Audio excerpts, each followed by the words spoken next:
Everybody's ready? We'll call the February 20th Airport Commission to order. Roll call. Neil Johnson, Here. Craig Collier, Here. Andrew Barker, Joel Gardner, Steve Smith, Here. Bill Schoonover, Micah Thomason. Here.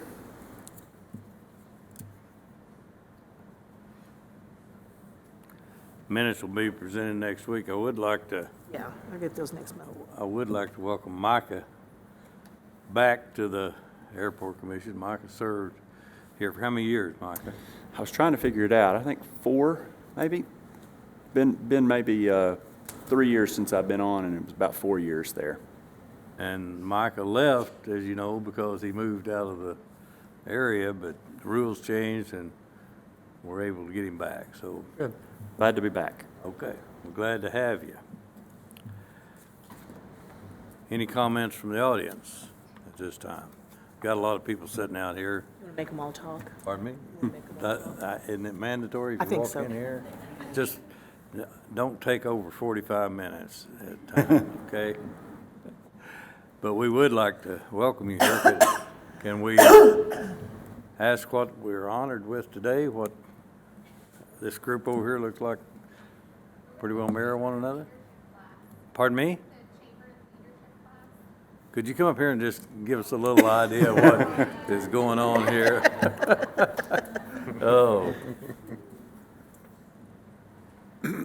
Sorry, good morning, good afternoon. Hi, how's everyone? Can you hear me? Am I doing good?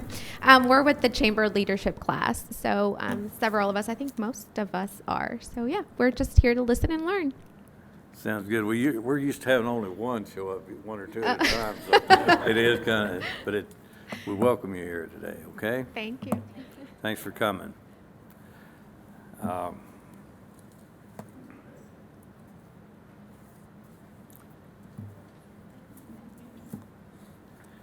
Summit Aviation update. Hello. Okay, so update for Summit so far. Looking at our January numbers, the beginning of the year. Started off pretty good for the first couple weeks. January was down about 10% over 2019. Unfortunately, a lot of that had to do with the weather that we had coming in. We had a lot of cloudy, some icy days as well. So a lot of traffic was diverted, especially VFR traffic. We saw a huge decrease in that. Our avgas numbers were specifically down for that month. We did have, and we do have still, a group of survey aircraft, 4 of them, that are being based with us. They've been here just over a month now and looking at a couple more weeks, just doing a lot of surveying in the general area. So, of course, they're helping sales for us substantially, and they're looking to come back about twice a year. They were here last year as well and chose Springdale. They really like the area and the facilities that we had to offer, so they came here over Rogers or Silent Springs, which were both options for them, and Fayetteville as well. And we added a CJ3 to our inventory for hangar space. So he's not based here, but he does come in and out quite a bit, enough to where we could justify getting him some hangar space. So that's also helping as well. Greg Garner is his name, very nice gentleman. If you're ever at the airport and meet him, really interesting person, and a brand new CJ3. And then along with adding aircraft, so there's a company across the way that let me know the other day, they're also looking to try and add another citation, maybe a 5 or something like that. And don't know if that's a solid commitment yet, but they are actively pursuing that. So hopefully we'll see that addition as well. And again, of course, like last time, we still are looking into the idea of facility fees. I spent the last month really trying to narrow down what that might look like, how it might look, especially implemented 6 months to a year later. And with last month not being a very good month, I didn't get the numbers that I wanted to. So I think what I'm going to do is look over the first quarter of 2019 and really start looking at the feasibility of something like that, and also what it might mean, the impact it might have for the customers, for us, and just continuing trying to figure out if it's a good idea, if it's not, and looking for feedback from as many people as possible on that, customers specifically. And that's all I've got, unless Mark has anything. Thank you. Thank you. Any questions?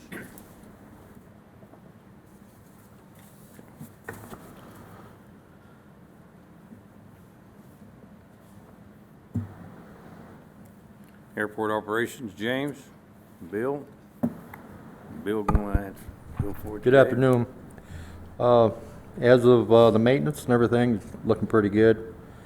Hangar rent, we're good on that, except a couple.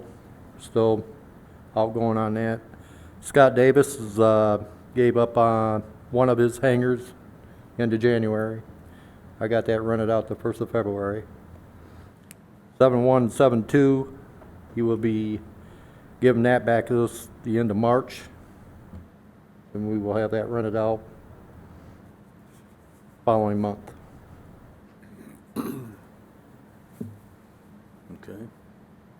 And we have some update on the delinquent hangars from the city attorney, Ms. Kate.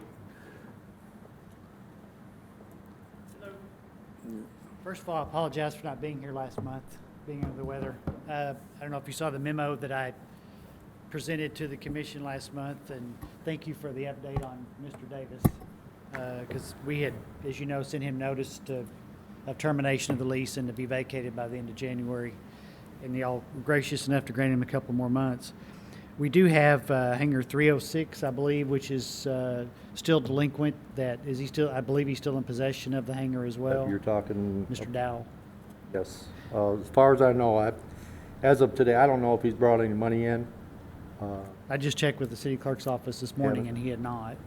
but So I'm at your pleasure as to, as you know, his lease provides that it's an automatic termination if payments aren't made for at least 3 consecutive months. And my understanding is he's not made a payment since October of last year. So we're past those 3 months. So if you wish for me to communicate to him that he needs to surrender possession of the hangar, I'll be happy to do so. Unless he brings it current, if you want to give him that option as well.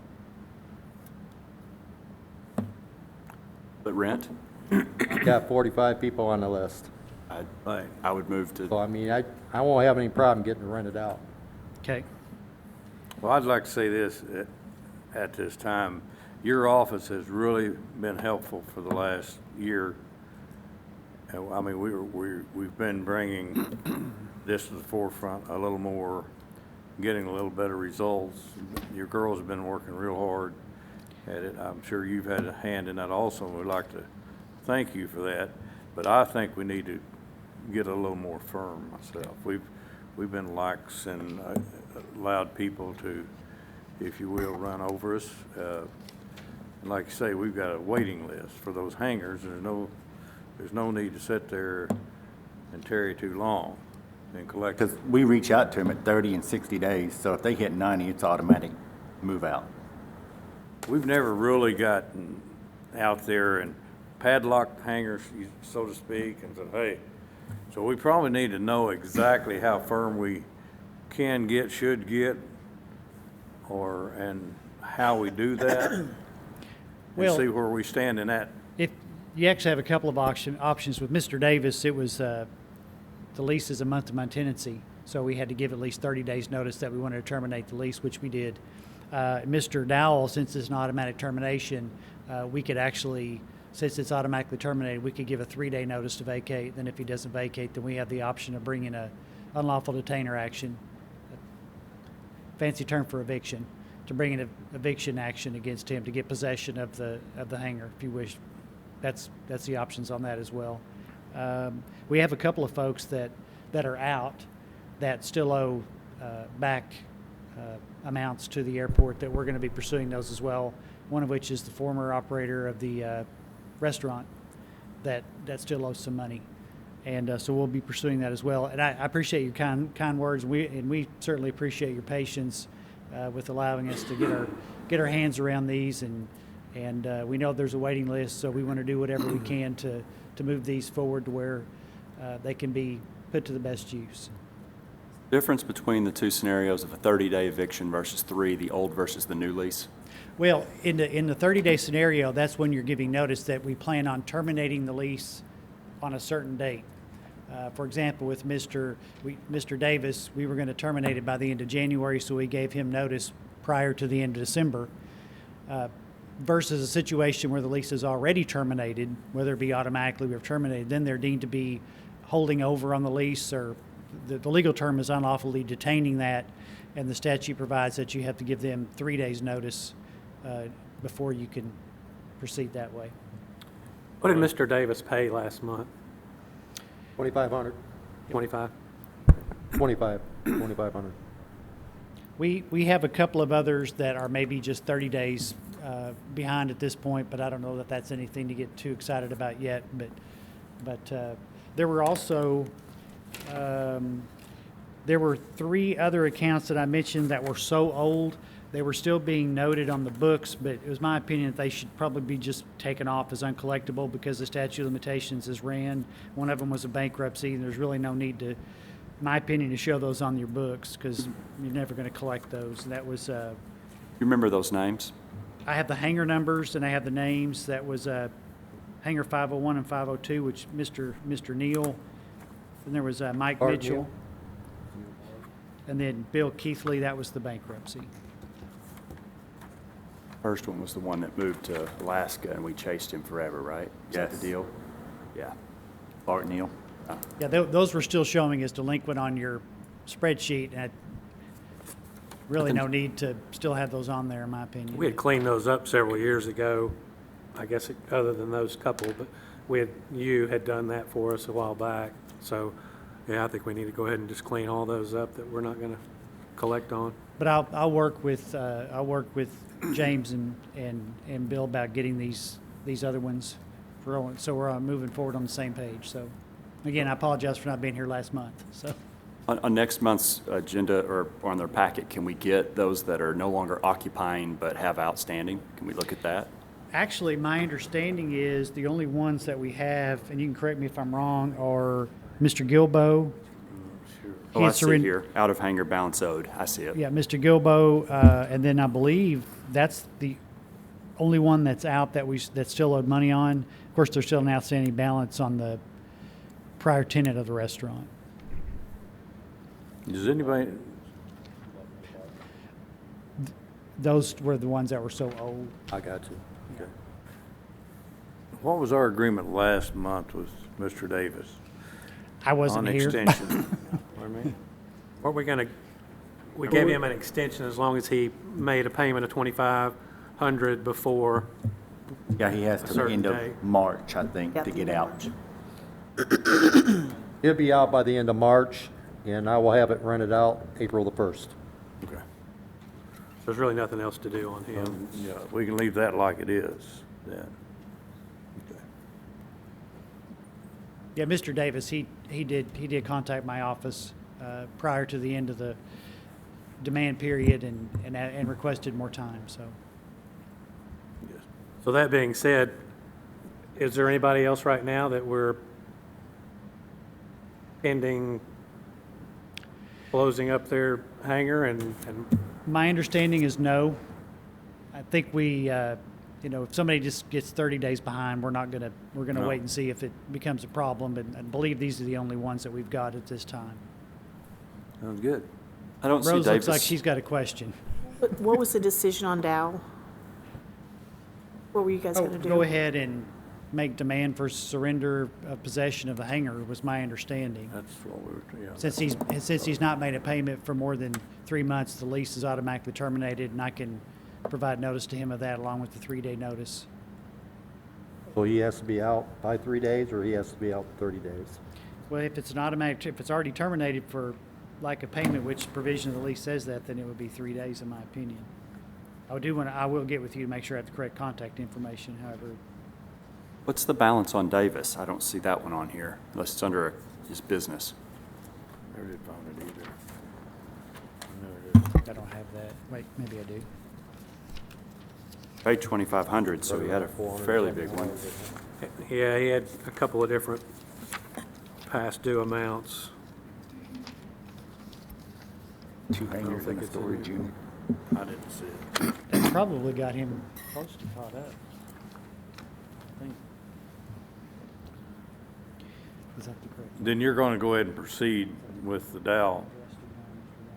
Yes. Yes, that, we won't need to do anything. Wanted- I think they wanted his balance was $622. So then, I was asking if that's correct information for Mr. Dow's contact. He's going after that. Oh, 6. We can address it. What was your comments about the restaurant?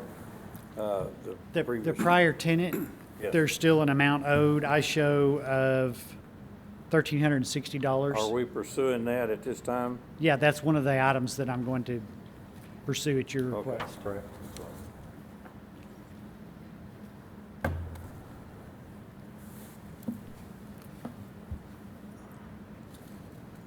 And I thank you for the direction. We thank you. Keep up the good work. Thank you. Thank you.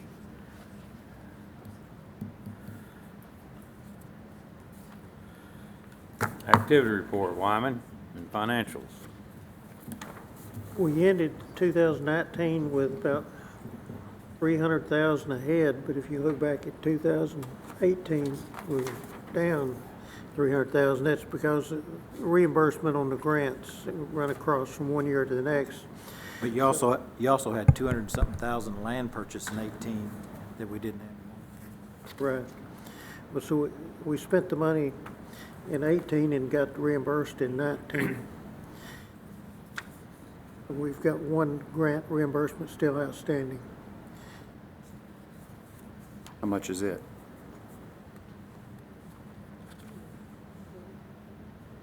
About 130,000 for the concrete apron that we put for heavy-duty planes. Throw that back in, actually, we're doing a really good job of staying in the black.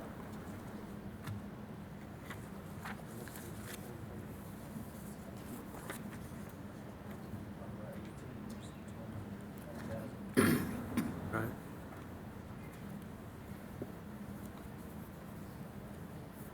Turn into a retention bond. Yeah.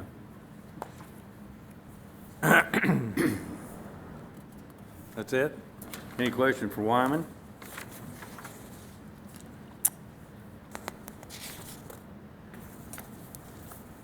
You want to talk to us a little more on the land lease? I know we're not seeing any activity on it. Last commission meeting, y'all asked me to invite Jeff Mann to the meeting to give you an update on what he's doing with the land lease, because he's passed the deadline for finishing construction of those hangars. And I believe he's here. Will you please come?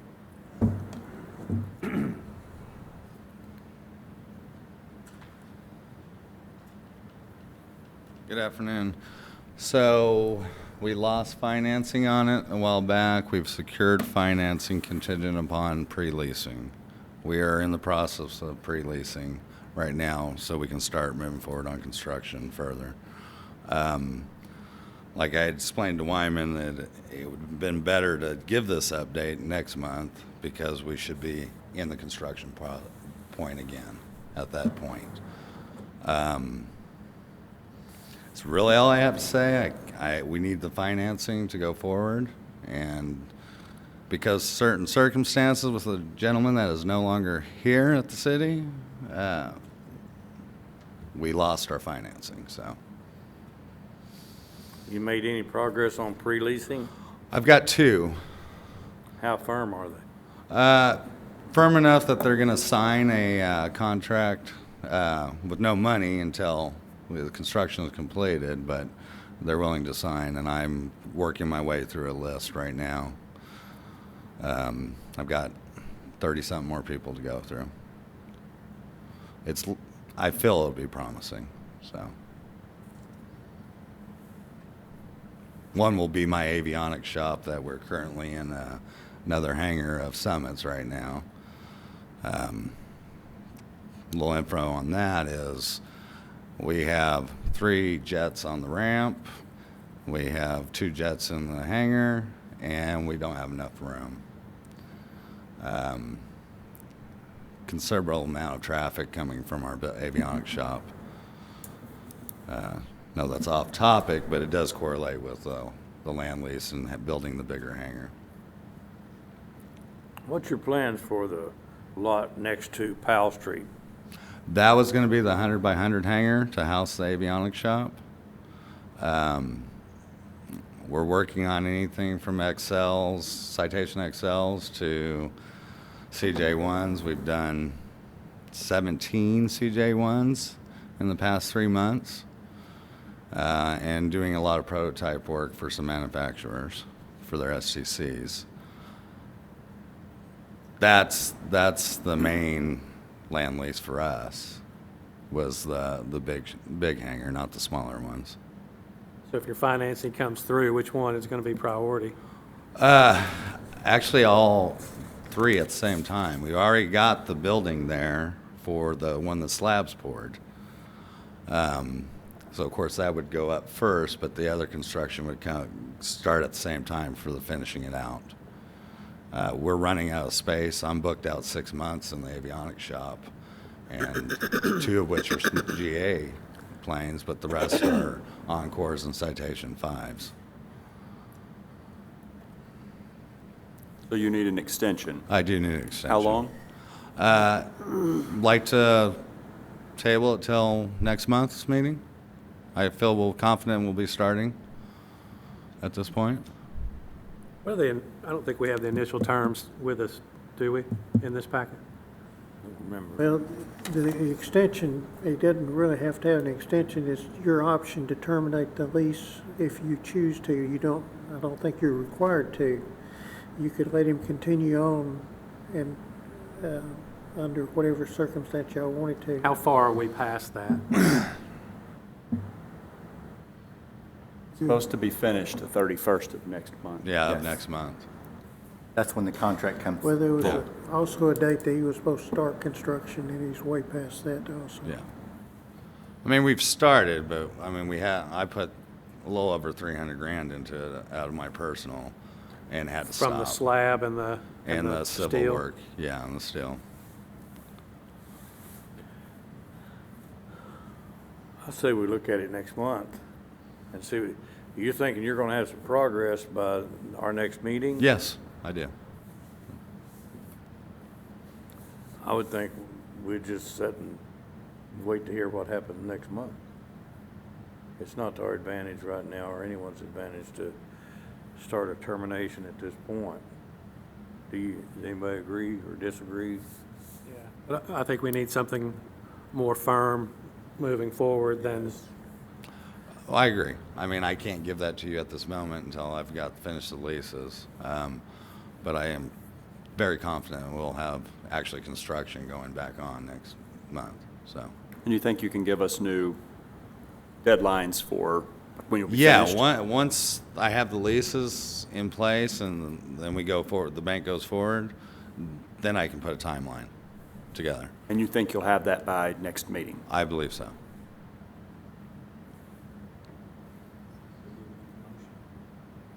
We don't need a I don't think so. motion, really.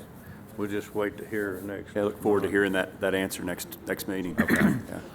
Yeah, We'll just ask for it to be on the agenda next month, and then absolutely. take action, what we think. You have some specifics for us about terms and everything like that, and any documentation you can bring.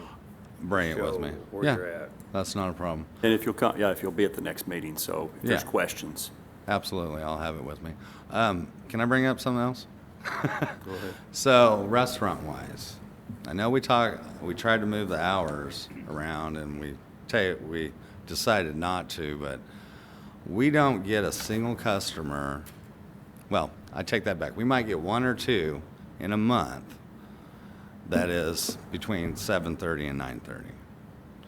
I would like to change the hours 9:30 to 7, keep 9:30 to 7. It makes sense. We're starting to see a lot more business. So the daily average on sales has gone up, but it's all from 9:30 to 6 o'clock when we see that. You want to shorten your day? Shorten the day from right now, what I'd like to do is I'll go into evening a little bit longer than 7 o'clock to have a dinner service. But right now, with the customer base we have, if we shorten the day, we'll actually become more profitable. What are you doing? I had asked this last time. I don't think it was of you, maybe another representative, I don't know. As far as marketing goes, what are you guys doing? Are you marketing for breakfast or? Yes, we started out marketing for breakfast. The idea was to do and put a brunch in there as well. That didn't go over too well, not because the food quality was bad. I mean, reviews are out off the charts. Facebook, we did some radio advertising, all the Twitter, all the stuff that I don't do, we're doing, but we've had a success on it, and really, lunch is where we're making our money. Not out of the red, don't expect to be until, maybe another 6 months down the road, start seeing something more even-wise. But average sales have gone from, say, $100 a day to $300. And that's all been at that lunch hour.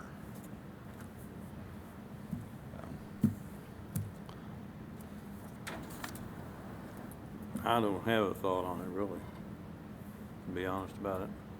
Well, from our initial contract, we set the hours.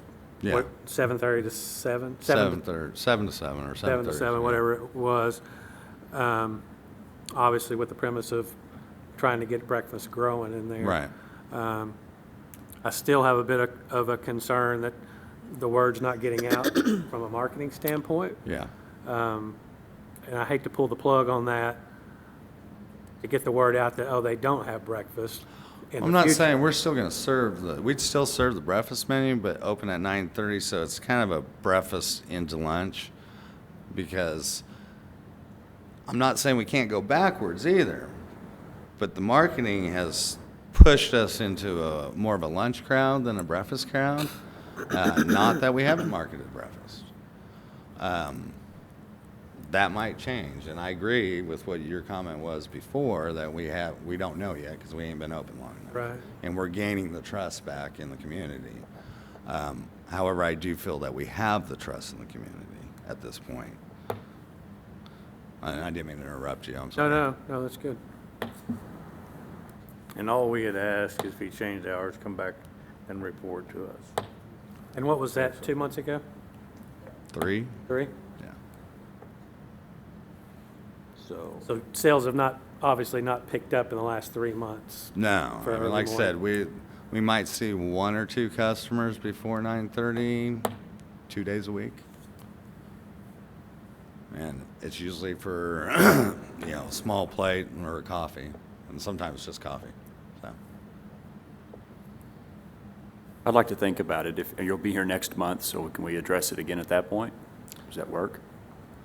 You want to do Can it we now? not try it now, and then I'll bring in that next meeting, I'll actually bring some figures out of the POS system for your guys' eyes, so you can see what I'm talking about? Well, the number that would be important is that you're not serving breakfast. So if you close before breakfast, of course, you're going to have lower numbers the next month, right? Well, I mean, but it'll back up what I'm saying now. I mean, Saturday, so what we have done is, I got with the group, so every first Saturday, we have a fly-in. Sometimes it's been good, sometimes weather's really kind of messed that up. Saturdays will still open at 7 for sure, because that fly-in group has been hit and miss, but it's not just the first Saturday. They're starting to fly in like every other Saturday as well. And we partnered with Dan Summit on fuel cells with that as well. How does the time change affect you when it goes back? It's been more the weather than anything as far as the fly-ins. No. I'm talking about for your breakfast. How does, when we go forward, that makes it earlier? I can't answer that. I just can't answer that because I don't know yet. I mean, it's my first stab at a restaurant, to be honest, so. Well, what's your pleasure? I don't think we can do anything, wasn't on the Pardon me? agenda. We can't do anything that wasn't on the agenda. No. Thanks for reminding me of that. We will need to Yeah, consider that. I I'm sorry. Was completely letting forgot that about morph that, too. into what you were already up there for. I'm sorry. Right. But yes, bring us back a proposal next month with that. Okay. And so we can act on it. All right, thank you, sir. And that would be good too, as you said, bring us some numbers, show us Yeah. what you're doing and you're not doing. Absolutely. Thanks. Thank you. Thanks. Just recently, I called Wyman and we had an issue out there on through the fence hanger. And this guy, one of our customers there is running a firewood operation. And he had brought in just logs, if you will, and dumped a couple loads of them inside the fence. They were they were cutting them up and splitting them and everything for them. I thought that it was on airport property. So I called Wyman and we were addressing this and found out that his land does extend beyond the front of his buildings. And he was within his property, but he was in violation of operations on the airport that wasn't aircraft related. So that's what we used to stop this operation. And whether I need to say more about it or not, I don't know, but that's what we're trying to police, is no activity Has that inside been that. Stop? Yes, Well, it's been stopped. He continued doing his operation till he finished. He got to do what he So, intended to do. He did stop, but he didn't stop when we asked him to. Basically, you've got some through the fence regulations that they're supposed to abide by when we give them access to the airport. And one of the restrictions is that inside the fenced-in area is supposed to be restricted to aviation-related vehicles and equipment. And that violates that regulation. Your only recourse is to suspend his access to the airport or terminate his access to the airport. You could have me or the city attorney write him a letter pointing out again these restrictions and noting that he was in violation and warning him that a future violation must result in suspension of his access. Or you could suspend it for 30 days now or terminate it. We had previous issues? Pardon me? We had any previous issues with this? No. Through the fence operation? No. It was just one of those deals. We've had that issue down at another hangar a few years ago. We had a gentleman who built a structure on the inside of the fence. I would say it'd be worth sending that letter just to nip it now, so if it does come up again, got a leg to stand on. It's a Well, you safety, haven't. it's a safety issue. Yeah, we haven't sent the letter then. No. Oh, okay. Let's go ahead and send a letter. Hear a motion to that? Make a motion that we do the fence violation. A second. All in favor? Aye. All opposed?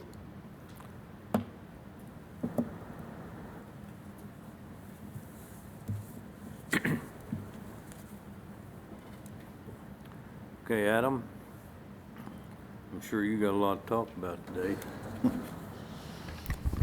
So if you can remember our meeting last month, a lot of the discussion was on, especially the number of people that are on the hangar waiting list, and does the commission want to start looking at potential space on the airfield for hangar development? And one thing that the chairman charged me with was bringing to you this month some of the lowest hanging fruit, you could say, of possible hangar development spaces, which is what should be the last 3 pages of your packet. Should have some exhibits in it of those spaces. So what I wanted to do is walk you through the potentials for each space and then get some feedback from you on it. That's if you want to attack one of those spaces this year. So The first picture shows the location. This is on the southwest side of the airfield, just south of the hangar we built in 2006, off the access drive, off the new access drive. This is a spot we discussed last month that could be a good spot for a new clearspan hangar.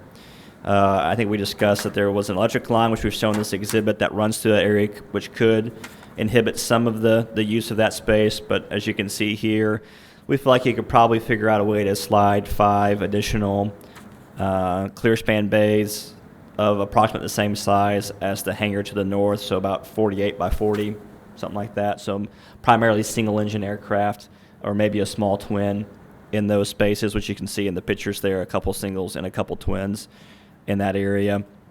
And it would sit very familiar to the hangar to the north, just at the edge of the object-free area for that taxiway. Because of the electric line, if we didn't want to try to move it somewhere else, it would provide the opportunity for some parking that could serve both the hangar to the north and that hangar. So we could do some fence work and make that parking actually outside of the airfield's perimeter fence.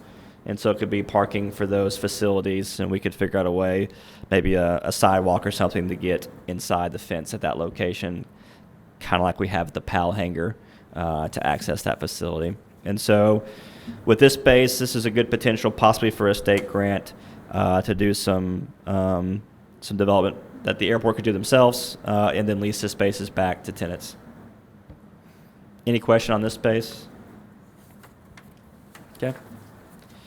And just of notes, I did pull the cost of that hangar you did in 2006, which is obviously now 14 years old, but it was about $400,000 to build that hangar. And so I think you're probably not going to get it that cheap today.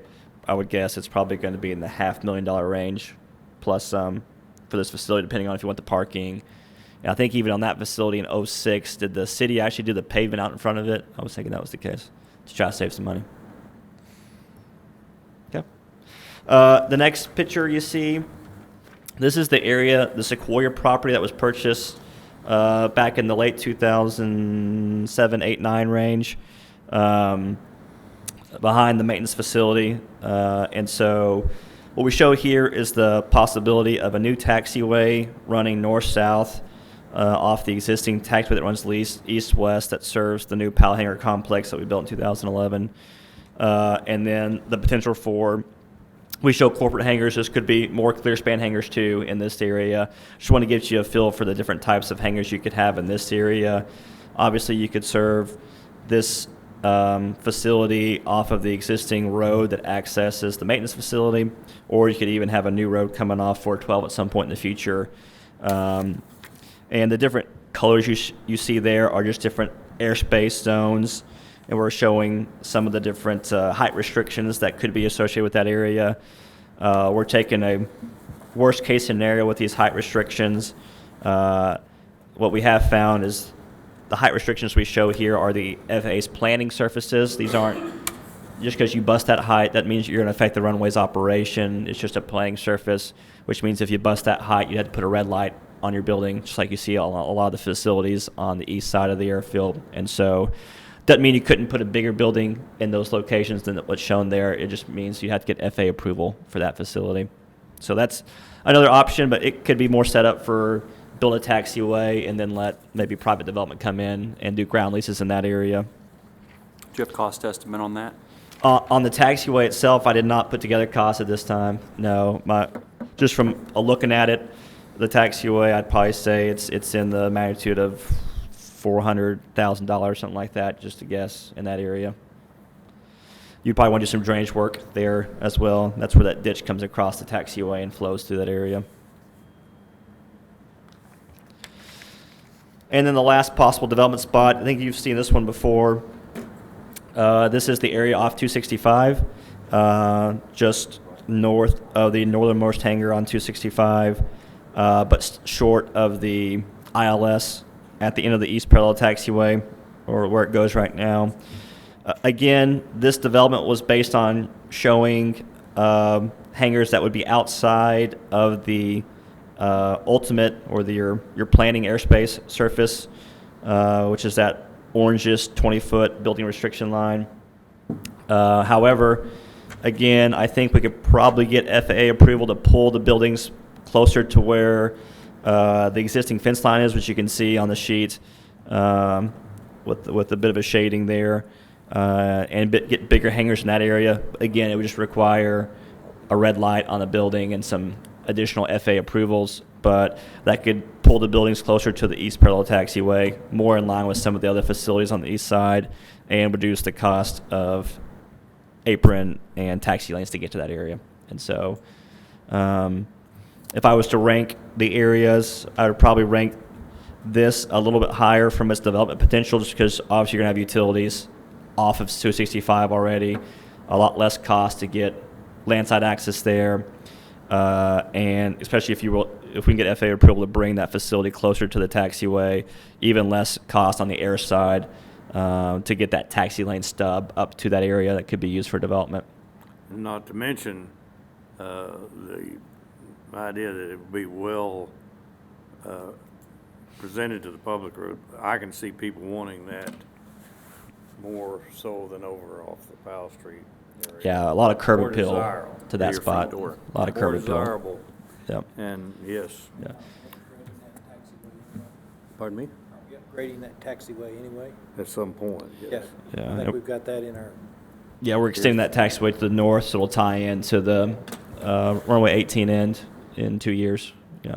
What would we have to do just to do a preliminary, just start this project preliminarily?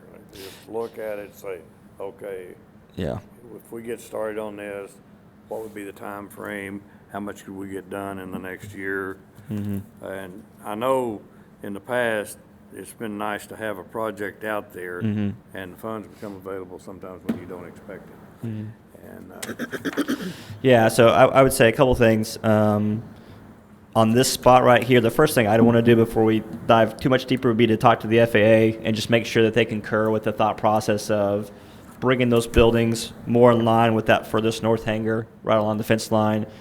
Make sure that they would concur that, yes, they see that as a reasonable expectation that matches a lot of the other buildings in that area, and that they would allow development in that form. At that time, we could get you a little bit closer cost estimate, and then you would know what kind of grant funding you could get with it.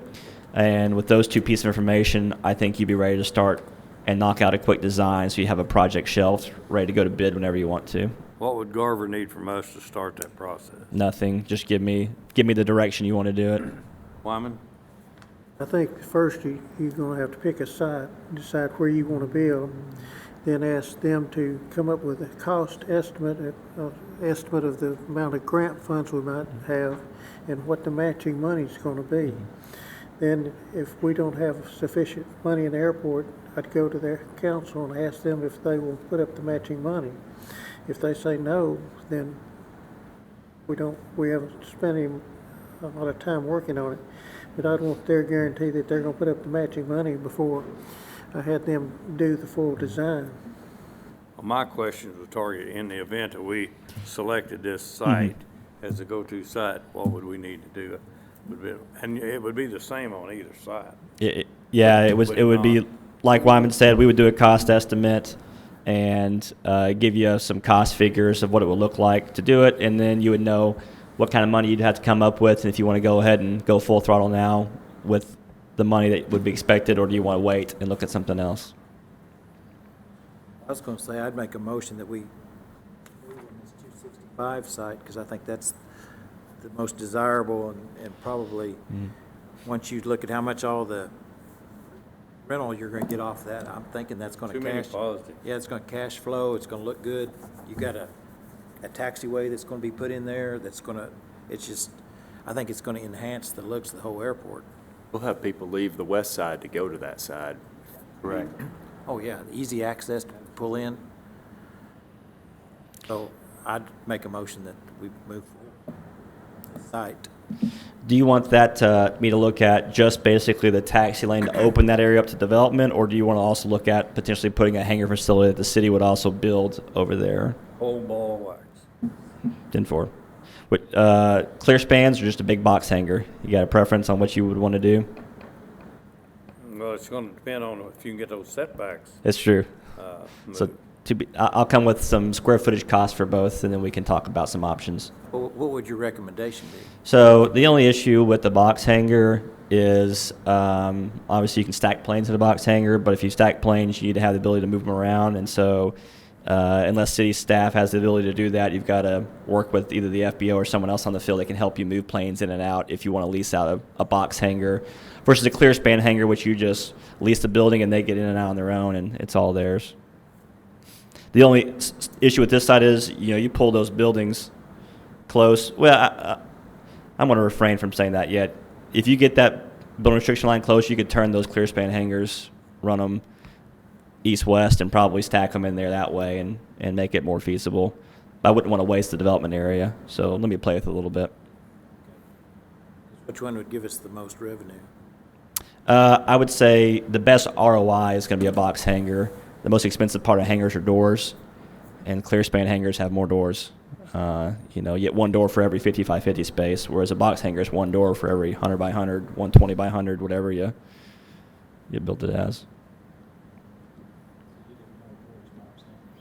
From a simple ROI, but the feedback I've gotten lately from cities is we don't have anybody that's going to be able to move those planes around in that hangar to operate the hangar unless they have some sort of deal with the FBO or someone else on site that can do that for them. Yeah, but it's also good for corporate. I mean, for a larger airplane. Yeah. And things of this nature. Yeah. Corporate customers would be. Okay, we got a motion. I'll second. Got a second? Roll call? Collier, Yes. Smith, Yes. Thomason, Yes. Johnson. Yes. So we'll come back next month with that rough cost estimate and maybe a couple development type options, and we'll go from there. Thank you, Adam. Neil, do you want to run through this with the Yes, commission? did everyone get a copy of this? We asked for this last month, and I would like to get this in the hands of the mayor and the city council if we could. And it was just simply a total of projects we have done from grant in the last 20 years. And as you can see down at the bottom, a total of 8.3 million. With the grant were 7.7, and we were out of pocket just a little over, not quite 700,000. So for $8 million worth of projects on the airport in the last 20 years, we've only spent 700,000. Now that doesn't include the projects that we've done on our own, like the terminal and things of this nature. There's 4 of them on there that are 100% grant. The city didn't have to put up any money at all.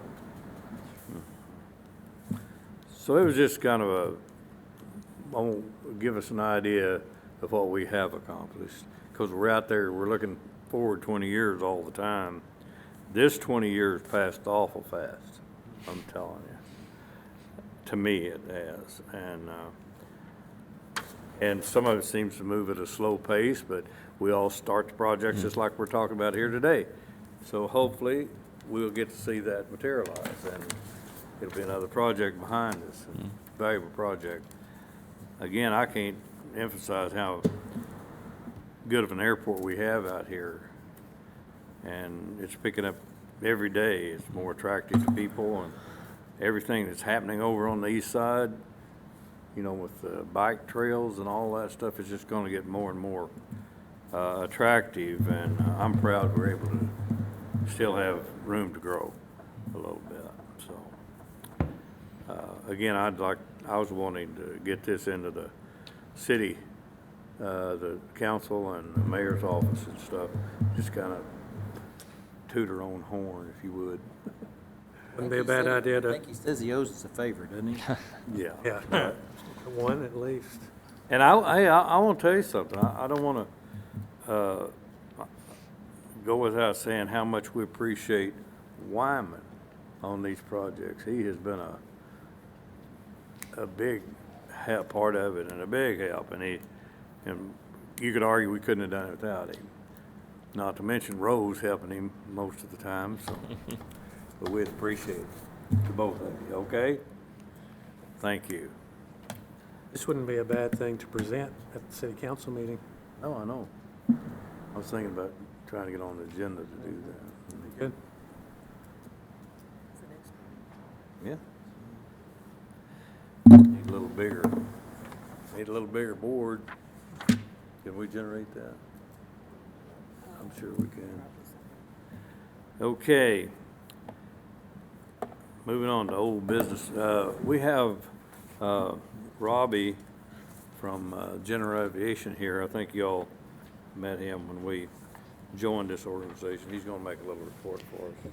Thank you very much, Mr. Chairman. I appreciate the opportunity to be here just to observe and say hello and once again compliment this commission on the great work that is being done here at the airport. It's a model airport. You know, as I've kind of traveled around the state and talked to folks in your position, your counterparts at other airports, there's a great recognition of what you've done here. And again, just to say thank you for joining our association last fall. Having the Springdale Airport on our membership list has attracted others to our association. We've grown considerably since the last time I saw you. We are over 20 airports that have joined our association. That includes all the other Class Delta airports, the 2 Class Charlies, Fort Smith, and we've got a number of other good-sized airports, you know, Jonesboro, Conway, some others. I can get you a list on that, but you guys helped us grow. We've also got over 50 businesses and sustaining individual members that have joined, and those are A&P shops, avionics shops, FBOs. Those are suppliers to those folks, and this thing's really taken off, so we appreciate your membership. I came here today, though, to invite each of you to our annual meeting and our General Aviation Day at the Capitol event, and I've got a flyer I'll leave for you. It's going to be Tuesday, April 14th, 2020. And it'll be at the Arkansas State Capitol. It'll kick off at 11 o'clock in the morning. We're going to have a Capitol Rotunda trade show. We'll have tables set up all over the rotunda, various members of our association. If you guys are interested in having a table, let me know. We'd sure love to have you there. That'll be from 11 to 1. At 1:30, we'll go up to the House of Representatives chamber, and there will be a presentation of a joint resolution recognizing the association and the general aviation industry as a whole in the state. And at 2 o'clock, we will have our annual membership meeting in one of the big conference rooms on the first floor of the state capitol, where we will have some presentations from AOPA, the FAA FSDO will be there, and then we're also trying to put together a program that'll have some information for airport commissioners, airport managers, kind of the issues that community faces that are unique from, you know, the business community. So we could use some input on what you would like to see in that. We could also use your input on our legislative agenda, which is what all this is really geared towards, is what can we do in the 2021 legislative session to benefit airports and benefit general aviation businesses. So we're going to have a good open kind of town hall format discussion there with all of our members about what the members want to see. I think I may have mentioned this when I was with you last. I said I know this association's headed in the right direction when the members start telling me what we need to do rather than me saying here's what we want to do. So I think we're getting there. So anyway, I wanted to maybe pass these around, and if that's all right, Bill, if you'll get that started. And once again, just thank you for your support of this association. This is our second full year of existence, and I'm also happy to report that so far we've got 100% renewal from our members who joined last year and that have renewed for 2020. So I know I made a promise to you guys that I needed to deliver and show value, or I would give you your money back, and I intend to keep that promise. But I hope it doesn't come to that. I hope at the end of that 12-month period you'll see value in it. So anyway, happy to answer any questions. If not, Mr. Chairman, I sure appreciate the opportunity to see you again. Well, thanks for that report coming by.